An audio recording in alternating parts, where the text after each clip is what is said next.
silakan masuk. Iya, silakan duduk Ibu.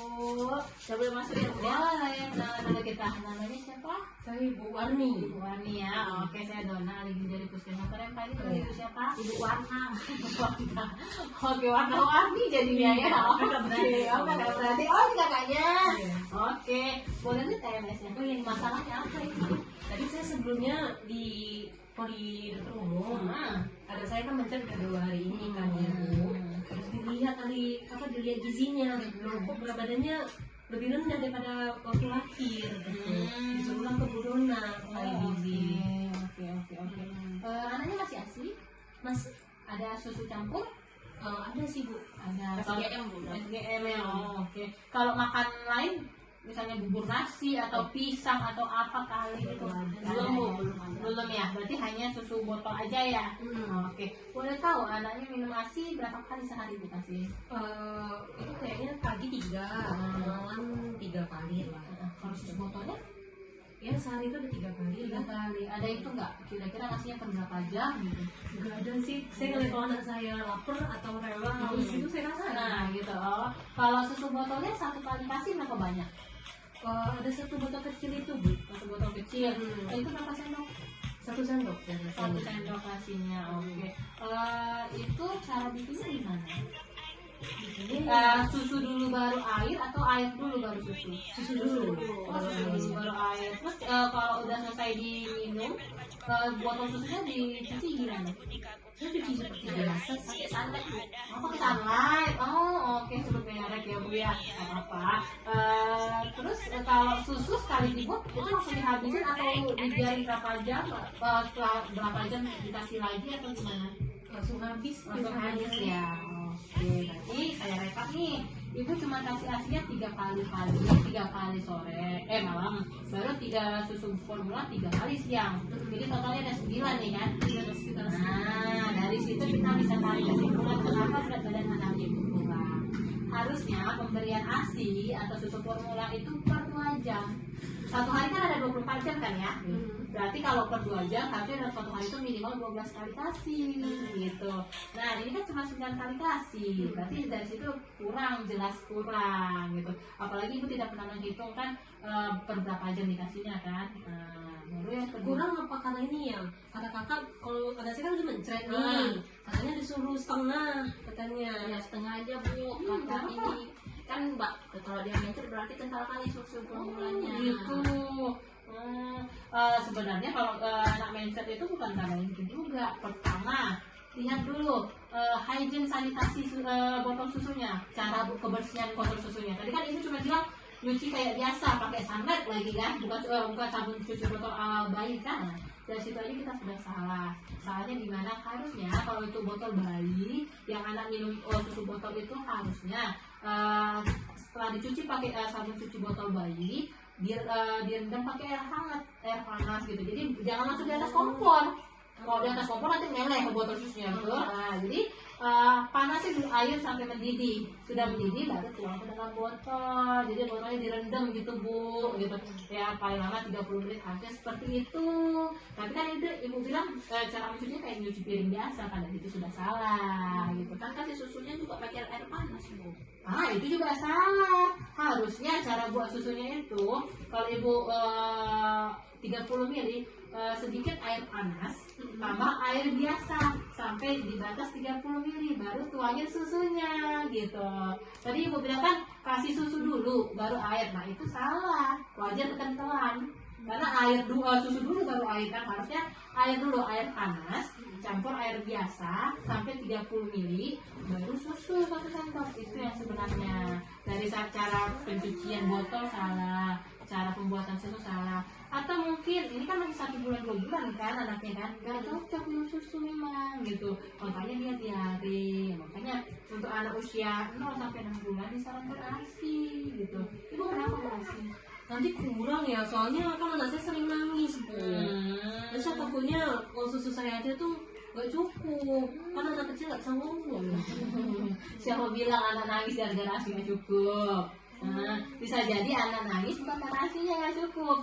Pampersnya penuh, dia lagi pup, posisi menyusuinya nggak benar, atau dia bosan pengen diajak main sama mamanya. Jadi anak nangis itu nggak selamanya karena asinya nggak cukup. Terus kalau ibu ngerasa asi nggak cukup, saya pengen tahu cara ibu menyusui anak gimana? Saya Kayak gini aja lah. kayak gini aja Bu. Nanti saya dekatin dengan puting saya, kalau dia mau kayak hisap saya kasih karena kayaknya dia haus. Gitu. Tapi lebih enak, dia lebih suka pakai botol ya Bu, saya lihatnya lebih kuat gitu ngisapnya. Itu karena ibu kasih nyusu langsung susu badan dan susu botol, jadi dia kadang bingung puting jadinya Bu gitu. Kalau biasanya kalau anak yang sudah ASI tiba-tiba dikasih botol dikasih ASI lagi jadi bingung puting anaknya gitu. Jadi kan ibu tadi kan hanya letak gini aja kan, nah, posisinya dari segi posisinya aja salah. Ini saya ada contoh nih, saya contohkan ini payudara ibu. Ini yang coklat ini namanya areola. Areola itu, jadi mulut anak bayi harus masuk ke semua areola ini. Jadi dia menghisap lebih banyak gini, nah, lebih banyak ASI yang dia hisap.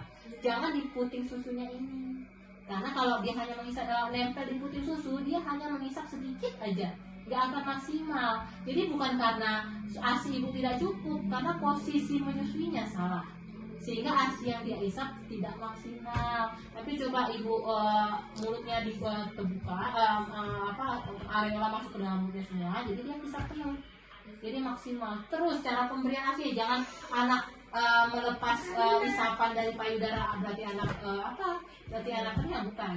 Jadi cara pemberian ASI itu kasih sampai payudara kita kempes. Misalnya ibu menyusui dari payudara kanan dulu nih, kasih sampai payudara kita kempes. Kenapa harus begitu? Karena ASI yang pertama keluar itu mengandung banyak air. Itu hanya untuk menghilangkan hausnya. Sedangkan ASI terakhir itu mengandung banyak lemak. Dan itulah yang bisa membantu naikin berat badan anak gitu. ASI yang banyak lemaknya itu dapat di mana? Di ASI akhir. Tahu dari mana kita ASI akhir? Ya tunggu sampai payudara kita benar-benar kempes. Payudara kempes berarti itu ASI terakhir kita tuh. Nah, jadi kalau masih ASI, benar-benar sampai payudara sebelah kanan kempes, baru pindah ke sebelah kiri. Kalau misalnya memang dia sudah kenyang di payudara sebelah kanan, yang kiri kita pompa. Jadi ada stok. Jadi ibu nggak perlu ngasih susu formula lagi sama anaknya, karena payudara kanan udah dia menyusui langsung, payudara kiri ibu pompa, ada stok. Jadi ketika dia haus, ibu bisa kasih susu perah, ASI perah. ASI perah itu kalau disuruh bisa 4 jam kok tahan Bu. Kalau di freezer, di kulkas itu bisa 1-2 hari. Kalau di freezer bisa 1 minggu malah. Nah, jadi jangan takut susu ASI ibu tidak cukup, karena kalau ketika dia menyusui sampai ASI akhir payudara ibu kempes terus dia kenyang, ibu yang sebelah kiri bisa ibu pompa gitu. Ibu letak di atas meja aja, yang penting lokasinya steril. Letak di atas meja bisa tahan 4 jam. Jadi kan minimal per 2 jam nih, ya kan? Jadi pas 2 jam ibu bisa kasih pakai ASI perah. Kalau biar air ASI-nya itu banyak tuh gimana? Biar air ASI-nya banyak, gizi ibunya harus dipenuhi. Caranya dengan makanan-makanan bergizi. Biasanya kan kebutuhan ibu itu kan 2000 kalori. Kalau untuk ibu menyusui itu butuh tambahan 500 kalori. 500 kalori itu dapat dari mana? Pertama dari nasi, sumber karbohidrat. Biasanya kalau ibu biasa 1 piring, boleh 1,5 piring. Gitu. Terus dari sumber protein. Kalau biasanya ibu ini ayam, kalau bisa 1 potong, bisa 2 potong. Gitu. Terus dari tahu tempe ini sumber kacang-kacangan, bagus untuk produksi ASI. Nah, jadi kalau ibu biasa 1 potong bisa 2 potong. Gitu. Terus ibu ada minum susu? Ada. Nah, susu juga bagus 2-3 gelas sehari. Nah, bagus untuk nambah nutrisi ibu gitu. Terus hindari pantangannya. Apa aja pantangannya? Yang pertama, hindari alkohol. Jangan mengkonsumsi alkohol. Itu nggak bagus untuk kesehatan ibu, juga nggak bagus untuk bayinya, juga nggak bagus. Kedua, hindari rokok. Karena asap rokok, nikotin dalam rokok itu nggak bagus untuk bayi. Nah, lalu yang ketiga, kafein. Boleh minum kopi 1 gelas nggak salah sehari, asal jangan berlebih, karena kafein itu juga nggak bagus untuk anak gitu. Jadi terus perbanyak minum air putih. Kalau biasanya kan orang biasa minumnya 8 gelas sehari, kalau ibu hamil ibu menyusui harus lebih banyak gitu, 8-12 gelas per hari, itu bisa 3 literan. Dan susu yang terbaik itu minum air putih itu pada saat ibu menyusui itu lebih bagus. Lagi menyusui ibu minum ASI itu lebih bagus, karena produksi ASI bisa lebih lancar gitu. Nah, sampai sejauh ini ada yang mau ditanyakan seputar menyusui? Paham ya? Oke, jadi ini saya ada kasih leaflet. Ini leaflet untuk gizi seimbang bagi ibu menyusui. Di sini ada takarannya, sini ada menunya. Kalau misalnya ibu masih bingung nih, ibu masih bingung apa ya yang harus saya masak, ibu boleh contohkan ini ada menu 3 hari. Nah, selebihnya bisa ibu improvisasi gitu. Oke. Jadi saya ini mengarahkan ibu untuk relaksasi kembali anaknya. Jadi kalau sudah relaksasi, susu coba jangan dikasih dulu. Mana tahu dia mencret diare gara-gara nggak cocok susu, terus salah pengolahan susunya gitu. Jadi jangan kita kembali ke ASI eksklusif, kita relaksasi kembali anaknya. Jadi fokus ASI aja gitu. Fokus ASI aja, pasti bisa. Yang penting ibu yakinin aku bisa kasih anakku ASI. Gitu. Terus satu lagi, ibu bisa searching di YouTube, ada namanya pijat oksitoksin. Nah, itu bagus untuk melancarkan produksi ASI. Cari oksitoksin, nanti ada tahapan-tahapan pijatannya, tapi harus suami sendiri yang suami kita yang melakukan pijatannya. Karena pijatan suami itu sangat berpengaruh dengan produksi ASI. Gitu. Searching aja, pijat oksitoksin untuk ibu menyusui. Ada tuh. Gimana? Sampai sejauh ini ada yang mau ditanyakan? Cukup. Paham? Oke, berarti ini kan anaknya sekarang 2 bulan, ya kan? Bulan depan saya mudah-mudahan kita ketemu lagi ke sini. Ibu kontrol ulang bulan depan. Kita lihat berat badannya, mudah-mudahan anaknya berat badannya naik. Nah, ini kan kita lihat nih, di kolom nomor 3 itu berarti 3 bulan harusnya naik 800 gram. Jadi kalau sekarang 2,9 harusnya naik 800 gram, itu jadi bulan depan 3,7. Oke, jadi bulan depan diusahakan anaknya naiknya berat badannya jadi 3,7 ya. Bulan depan ya.